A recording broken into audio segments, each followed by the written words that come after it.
Over the last year, I have spent a lot of money and a ridiculous amount of time learning about something that has changed my life. It's called building a second brain, originally coined by Tiago Forte.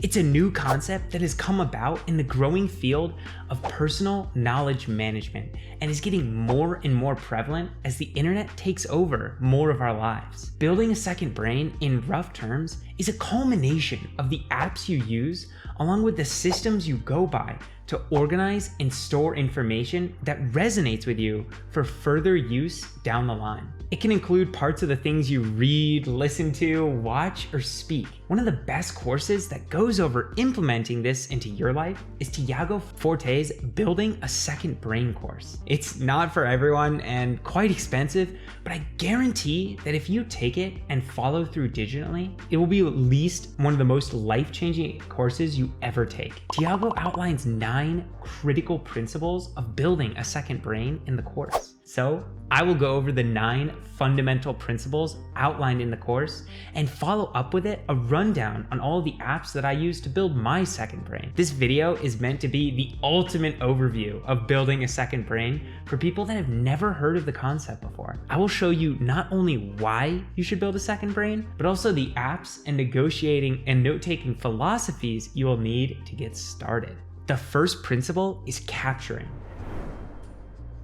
This is essentially training yourself to automatically capture information that resonates with you in some external system. You will likely forget information if you don't put it somewhere that you'll find it again. This is why you have to make capturing become automatic. I don't even have to think about highlighting something that interests me on Kindle anymore. I just do. Similarly, find other ways to capture information on different mediums like Twitter, YouTube, podcasts, articles, etc. If I'm talking to a friend and they're saying something mind-blowing, I will stop the conversation and put what they said into my Roam Research Quick Capture. If I'm listening to a podcast during my gym workout and hear something that resonates with me, I will stop my set and take a podcast highlight using Air. I have ingrained the capture habit in my mind so that I can use my brain for what it was meant to be used for. David Allen sums it up perfectly in Getting Things Done when he says our brains are for having ideas, not for storing them.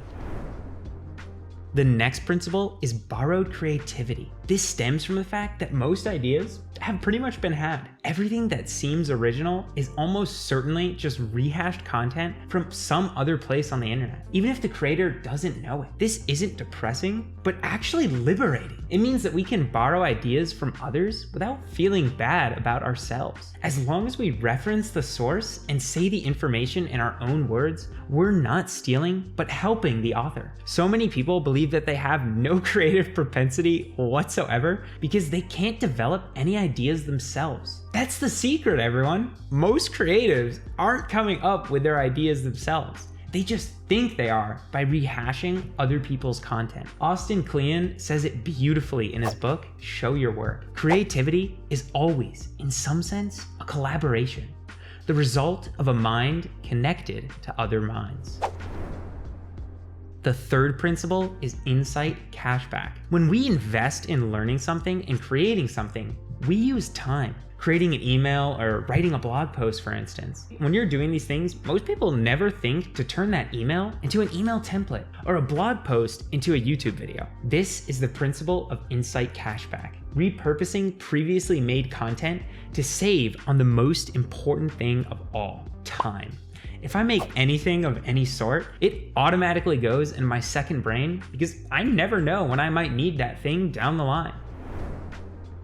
The fourth principle is Sloth walks over Cheetah sprints. Cheetah sprints are the default mode of society. You find out you have an assignment due the next day, and you do it in one massive leap. It's the mindset that keeps people from actually doing things. You think you don't have the time to research heavily over 3 weeks for a book you want to write. Sloth walks take a completely different approach. Essentially, the idea is we store ideas that resonate with us in our second brain, even if we don't know what we'll use them for down the line. Projects seem much more manageable when you're working on them over months and years instead of days and weeks. We all have some things that we might want to work on at some point. Maybe you want to write an article or make a course. While consuming things in your everyday life, you can be sure to put relevant information in that project within your second brain. Slowly, you'll build this critical mass of information for the project. This video is a prime indicator of the power of Sloth walks.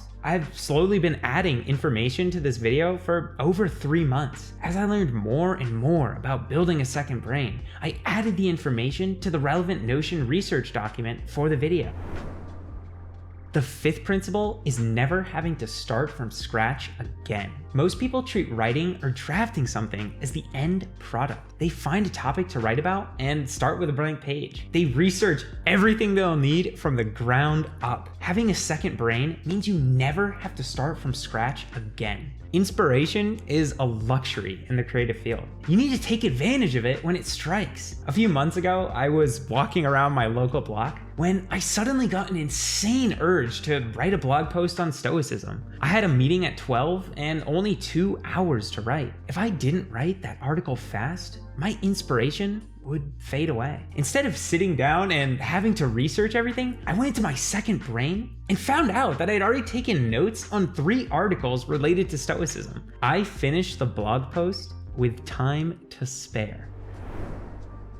The sixth principle is projects over categories. Most people treat personal knowledge management like a library. Over time, you slowly archive things in their respective folders. Book summaries go in the book summaries folder, and family photos go in the family photos folder. This works great when you don't have that much in your system, but completely falls apart a couple of years down the line. You find yourself going into your second brain and spending 15 minutes just to find one file for someone. It's pointless just to archive things and then leave them to collect dust. It's more elegant to store things under their relevant project than under categories. This makes sure that they're directly useful instead of sitting in cutely organized folders but doing nothing. The seventh principle is crafted knowledge. It's the idea that only when you have actively engaged with something in some way does it become a part of yourself. In reading a book or article, the author does a lot of the thinking for you. They find sources and connect them together to form a coherent narrative. To actually understand or remember something, you need to engage with it. I create book summaries on every single one of the books that I really enjoy. I turn the best of these ideas in my second brain into email newsletters, blog posts, and YouTube videos. If I were to say what my biggest regret in life was, I'd say it's that I didn't start doing this sooner. I learned so much information back in high school and middle school that simply lost to me because I didn't store it in my second brain. Sankey Aaron says in his fantastic book, How to Take Smart Notes, that we have to choose between feeling smarter or becoming smarter. And while writing down an idea feels like a detour, extra time spent not writing it down is the real waste of time, as it renders most of what we read as ineffectual. The eighth principle is becoming best friends with your future self. Imagine setting out your clothes the night before for your morning self. That's what we're doing when we take notes on things that, while not relevant right now, could be super helpful to our future selves. Whenever you capture anything, always remember that your future self is a dumbass and won't remember anything that you're saying. You need to word your notes and ideas in the most easy to understand language possible. A 5-year-old should be able to understand it. You have to store insights with the knowledge that it could be months or even years before you see the information again. I absolutely hate going back through my notes when I first started building my second brain and not understanding a single thing of what I was saying. I knew it really well while consuming the information and storing it in my second brain because of the recency effect. I failed to realize, however, that my future self would not have the blessing of this effect as well. The final principle is that you don't have to be a perfectionist. Building a second brain is a tough and beginner-unfriendly process. Don't make it harder on yourself by trying to be perfect. Perfectionism is one of the worst qualities you can have, in my opinion. Getting started is always better than doing nothing. You don't have to have a perfect system. You don't need to make every note perfect and amazing looking. The most important thing is that you get into the habit of storing and using things in your second brain. Anne Lamott says in her book, Bird on Bird, perfectionism is the voice of the oppressor, the enemy of the people. It will keep you cramped and insane your whole life, and it is the main obstacle between you and a shitty first draft.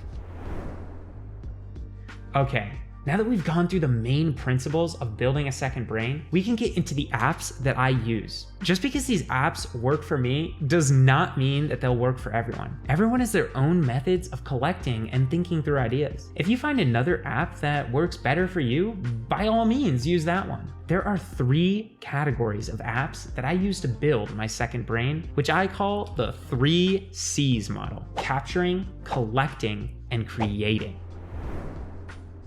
Capturing includes all of the apps that I use to collect information. I use the Kindle app to read books. While reading, I highlight and take notes on things that resonate with me. For the longest time, I didn't like listening to podcasts because I had no way to take highlights on the things that resonated with me. I've recently found 2 apps that allow you to take podcast highlights. For iPhone, you can use the app called Air. For Android, you can use an app called Memento. All you have to do is listen to podcasts like normal. Whenever you hear something that resonates with you, click the Air button and it will capture an air quote. This is a transcript of the last 45 seconds of audio taken in the podcast. Then you can shorten or lengthen the script by messing with the waveform. Unfortunately, not all podcasts have a transcript attached, but you can still take an AirDrop highlight and write down what resonated with you in the note attached to the highlight. You can even double tap the left side of your headphones or AirPods while listening to a podcast on the go, and it will automatically take a highlight for you if you don't have the capabilities of touching your phone. For articles, I use an app called Instapaper. Instapaper lets me save articles that I'm interested in reading for later so that I don't miss out on things I can't read in the moment. Reading the article in Instapaper app also lets me take highlights and make annotations. I use Audible or Libby to listen to audiobooks. To be honest, I stick almost exclusively to fiction or fantasy while using these apps because I still haven't found an easy way to highlight or store information that resonates with me in the most frictionless way. Finally, Hypothesis is a great PDF reader. Similar to Instapaper, it allows you to make highlights and annotations on PDF that you usually wouldn't be able to. The next category of apps is collecting. I mainly stick to Readwise for this part of my second brain. Readwise is an app that connects with all of the apps I use in the previous category of capturing. It takes in the highlights and annotations from them and allows you to send them to an external note-taking system of your choice. It also gives you a daily highlight email that makes you engage much more actively with what you read. I have an entire video on Readwise and how to use it on the channel, so make sure to check it out up above. Finally, the last category of apps is creating. This includes my note-taking apps of choice when creating things from the highlights and annotations I have taken. Personally, I use Roam Research and Notion as my note-taking apps of choice. I primarily use Roam Research to take notes on things that I have consumed and journal my thoughts and ideas. Notion is where I do most of my content creation when planning out and writing out scripts for YouTube videos or blog posts. I think here, more than any other stage, there's a vast difference in which apps will work for you. Because of this, I'm gonna go over the various philosophies when it comes to choosing a note-taking app so that you can come to your own conclusion on what will work best for you. Just like creating a morning routine, no one is best for all. Most of the output of these systems comes from putting in your best effort. They're all game-changing, especially if you've never used a note-taking app before. J.D. Roth said in his book, Your Money, the Missing Manual, the perfect is the enemy of the good. When you spend so much time looking for the best choice, you never actually do anything. You're sabotaging yourself. No matter what you're trying to accomplish, simply starting the process plays a much, much bigger role in your success than any other factor. People all have different personalities which lead to different morning routines. You might like to write, meditate, or work out. Same with note-taking apps. I think that people's personalities when it comes to note-taking apps can be split into 3 groups. The first is archive wizards. They enjoy collecting and building a catalog of information. The act of seeing their system grow and grow is what brings them the most enjoyment. They know some things will fall through the cracks and never get seen again, but are totally okay with that. Good apps for the archive wizard type are Evernote or OneNote. The next personality is farmer druids. They enjoy developing ideas over time and growing the most insightful ones. Farmer druids don't like a rigid structure when building their second brain. They enjoy cultivating ideas, letting them grow and grow over time in their own personal Wikipedia page. They enjoy connecting ideas and building off the most important ones. Ideas that don't resonate with them naturally shrivel up and disappear from the system because they don't get tended to. Good apps for the farmer druids are Roam Research, Obsidian, and Remnote. The last personality is architect warlocks. Rigid structures are the bane of this personality type as they prioritize flexibility and creativity above all else. They enjoy building the system of note-taking themselves instead of being forced into a structure. They like changing their system over time as their note-taking style naturally changes. Apps like Notion fit into this category. So which personality type are you? If you don't know yet, that's totally fine. I'm a farmer druid myself and use Roam Research as my note-taking app of choice. I would suggest choosing the one that sounds coolest to you and sticking to it for at least 6 months before even considering switching. This is because the cost of switching note-taking apps is incredibly high. Life-changing morning routines, it takes time to get used to and could cause you to drop note-taking altogether because of the friction that comes with using a new system. This doesn't just mean you have to use one note-taking system either. We adopt different morning routines for different situations. When I'm in a place with no gym, I change my morning routine to compensate. Similarly, I use different note-taking apps simultaneously for their strengths. As said earlier, I use Roam Research as my main note-taking app and Notion for content creation. I find that the Kanban board in Notion is so aesthetically pleasing, I have to use it. This is not something that I suggest you do until you're used to the system and concept of building a second brain as a whole. Be sure to check out my video on Readwise, the most underrated tool for reading retention. It goes into depth on using the app effectively to build your second brain. I will link some other amazing content that talks about building a second brain made by others in the description so you can continue to explore this beautiful concept. As always, have a fantastic day and bye-bye.